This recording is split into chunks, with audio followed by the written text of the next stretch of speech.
Hi, welcome back to our YouTube channel. Today we're going to talk about the Meeker AI Trends Report. I'm so excited to cover this. I have been reading Meeker's Internet Trends Report for so many years, ever since I came to Silicon Valley, and it was really an institution, right? This report has been published since 1995. It stopped being published in 2019, and really at that point, COVID happened, so many things happened, and the world changed. But it's nice to see this report being published again. And given there are so many good, concise summaries of what is happening in the world of pricing and monetization, I thought we should definitely look at this report from the standpoint of pricing and monetization. So let's get into it. All right. So the first thing I want to cover is this trend of inference costs per token for AI products falling. Now, whenever we talk about AI products, you really have to start with the cost of goods sold to really talk about monetization, because inference costs are so high.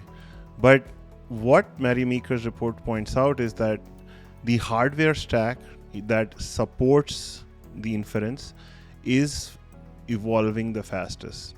So NVIDIA's 2024 Blackwell GPU uses 105,000 times less energy to generate tokens than its 2014 Kepler predecessor. AI inference costs are 99.7% lower over 2 years per Stanford HAI.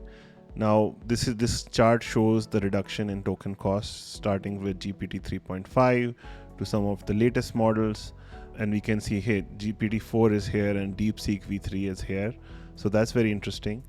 Now, something I observe is that because there has been such a drastic reduction in prices, a lot of companies that started in the year 2023, one of the ones I just recently made a video about was 11 Labs. They have not actually changed their pricing from 2023. In that time frame, many more competitors for video and audio generation have entered into the fray.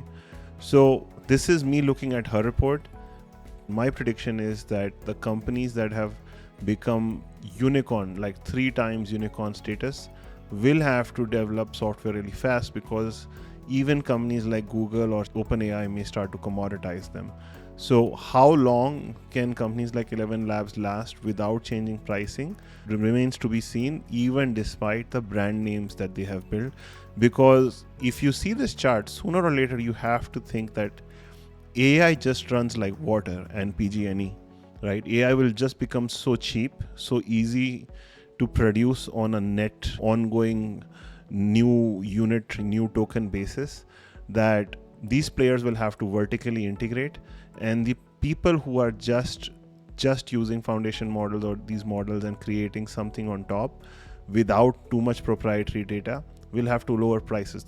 I don't see any other way for this to proceed.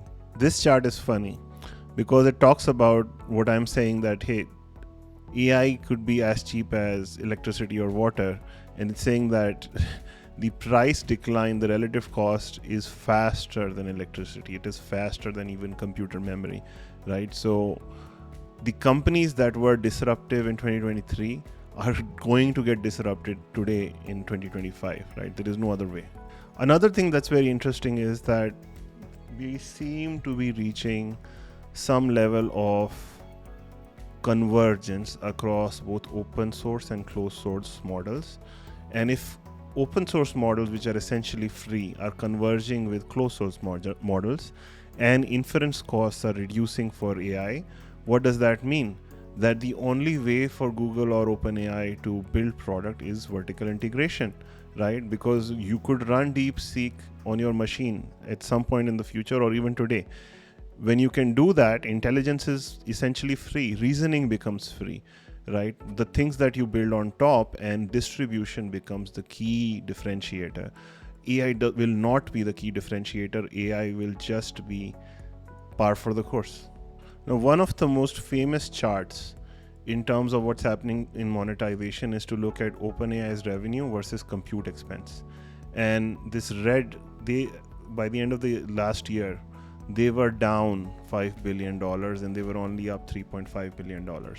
Now, this is not that extreme as it sounds, because OpenAI has onboarded users faster than Google onboarded users, right? So OpenAI is serving a heck of a lot more users for that 3.5 billion, and they haven't even begun to monetize their things well because they are penetrating the market at the moment. They have plans, they are losing money on a lot of the plans. It's really not about the plans that much. The vertical integration is how they win. So while the 5 billion in loss may be staggering, they are building almost their own ecosystem, which is rivaling Google at the moment. So this chart shows ChatGPT's user growth, and you'll see that they are at close to 800 million weekly active users now. That's insane, right? And if you're comparing to, like, let's say the data that we're looking at was for their revenue at $3.5 billion was somewhere around here, which would have been less than 400 million weekly active users. At that point, they were losing 5 billion in revenue. Now, suddenly they have gained a lot more user base. Of course, they would have spent more money, but they are becoming much better at monetization as well. And compared to just the internet's adoption, look at ChatGPT's adoption, right? So it is sensible for them to spend this much amount of money to gain the type of behavior change, like worldwide behavior change that they are getting. How expensive is $5 billion to become the backbone of AI? Not that expensive. On this slide, Meeker's report points out to that it's not just OpenAI that's making these investments. Everybody is making the capex investment. At least the bigger platforms are making these investments now because they have the distributions. So they can monetize those users really well as soon as if they dominate the market. So you're seeing the capex investment and the reduction on free cash flow as a result. And they had the money, so they can do it. This makes sense. It makes complete business sense. So the full Meeker report covers a lot of other things about how AI is, what she says monetize is not what I say monetize. She mentions the other use cases and application areas of AI and how things are going to pan out. But from these charts, the only thing I'm trying to point out is that what I've pointed out in some of my other videos about AI pricing, that sooner or later, the COGS issue is going to be immaterial. In most of the work that we have done so far, we've said, okay, you need to watch out for the cost element of AI products. But very soon, the cost element of AI products goes to zero. The inference cost goes to zero. When the inference cost goes to zero, you don't necessarily have to continue pricing an application layer AI product based on usage-based pricing. It is the foundation layer AI product that will continue to be metered, consumption-based, like PG&E. It becomes like running water. On top of that, you now start to have subscription offerings. Google's recently come out with VO3. They've recently revamped their AI subscription offerings. OpenAI is revamping subscription offerings. Sooner, for the consumers, you're going to have subscription offerings. You're not going to have metered offerings because the cost will continue to go to zero. The companies that are building generative products will have to integrate with video editing software, image editing software. You can't just have generative products because they essentially become free. And even if you have these models that are better than others, they will get disrupted as well. In which case, all of the stuff that people have talked about around usage-based pricing has to be rethought.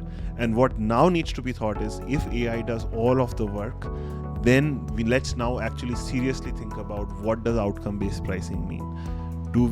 Does an AI agent do all of the job of a human worker? How much of the job of a human worker does it do? Of course, you cannot charge the same amount as a human worker charges because the other company down the road is going to use the free AI and charge the same thing.